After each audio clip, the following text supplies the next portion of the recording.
Hi GenderqueerChat, it's Callie here. It's Saturday, and this week we're talking about what it's like to be genderqueer in different places. But first, I want to apologise for not being there last week. I didn't have the internet in my flat, and so Zane very kindly filled in for me. Thank you, Zane, for doing that. But I'm back. And I'm ready to talk about the topic this week, which is in sort of three parts. What is it like being genderqueer where you live? How do people deal with gender where you live? And what do you know about other societies and other places? I think I'm going to do them in reverse. That's where they were in the email. I'm going to do them in reverse order. First of all, what I know about being other places. Obviously, there are many. Sorry, the lights were in here.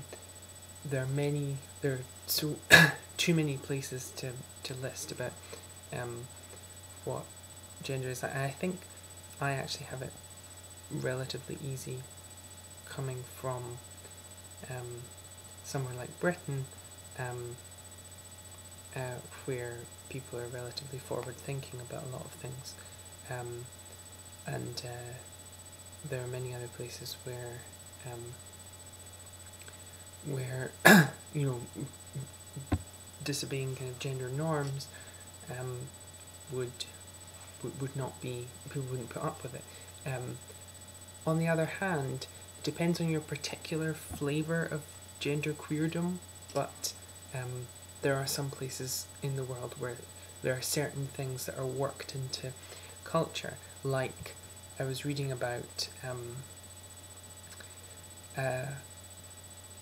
there are kind of ancient traditions in places. For instance, in Albania, there's this tradition of women husbands, I think they're called, who that's what they call them, who are female-bodied people who live as men and have wives, which is why women husbands comes into it.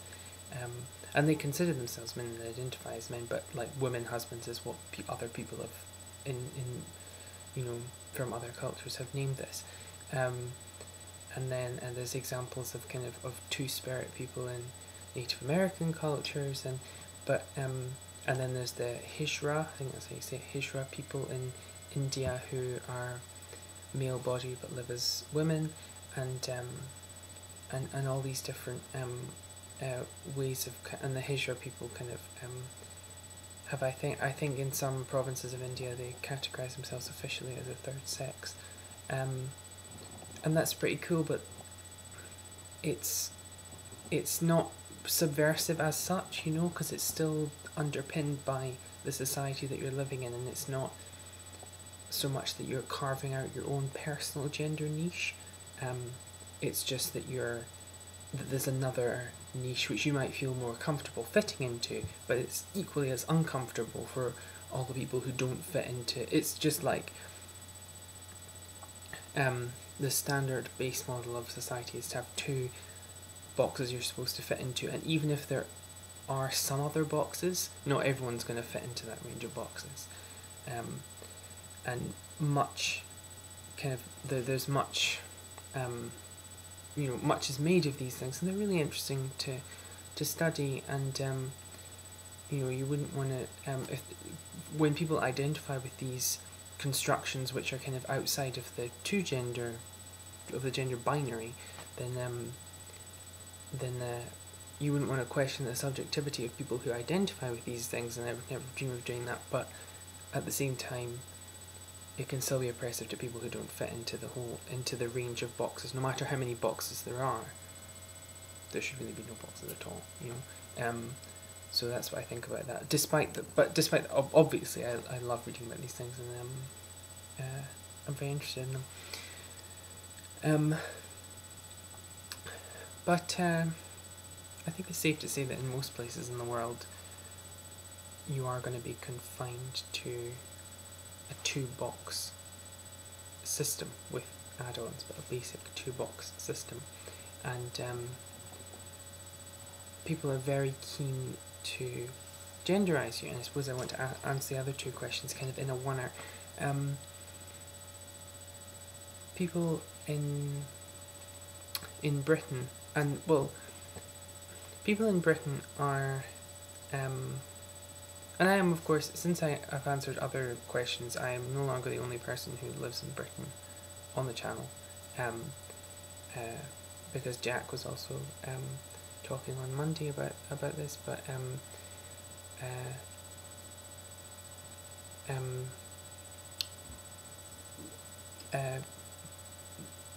it's funny because we do get a reputation for being sort of repressed, but also for being eccentric and having a place in our world for eccentrics. And I think it's relatively easy to get away with doing some stuff simply because people will not call you on it because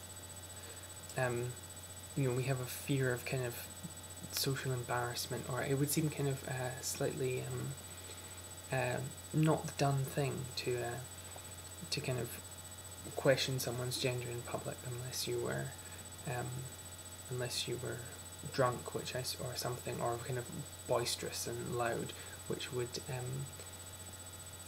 which probably suggests that people inside are thinking it but don't come out with it, like say in the middle of a shop, which is kind of good.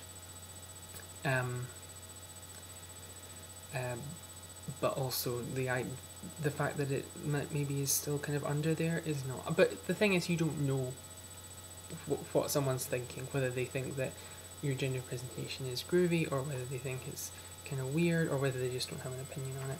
And Eddie Izzard, English comedian who identifies as a man but also as a transvestite, says that he basically thinks that 10% of people are really kind of groovy with LGBT stuff, and 10% of people really don't like it, and the other 80% of people just couldn't care less and I just want to be off doing their own thing, which I think is probably true. Or maybe not exactly those percentages, but I think this that kind of split is probably in effect. And I found myself getting misgendered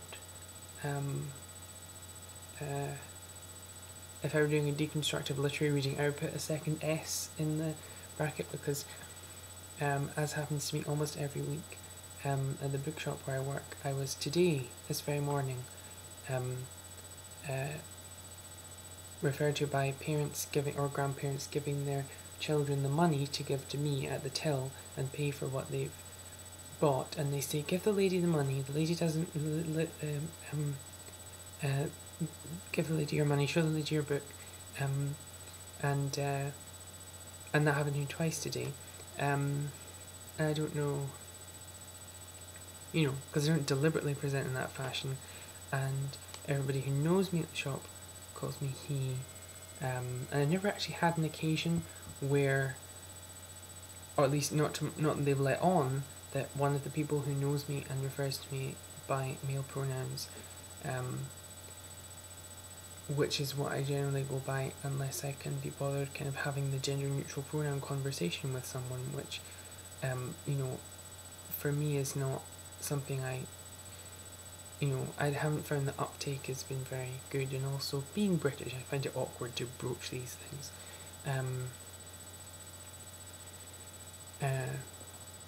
So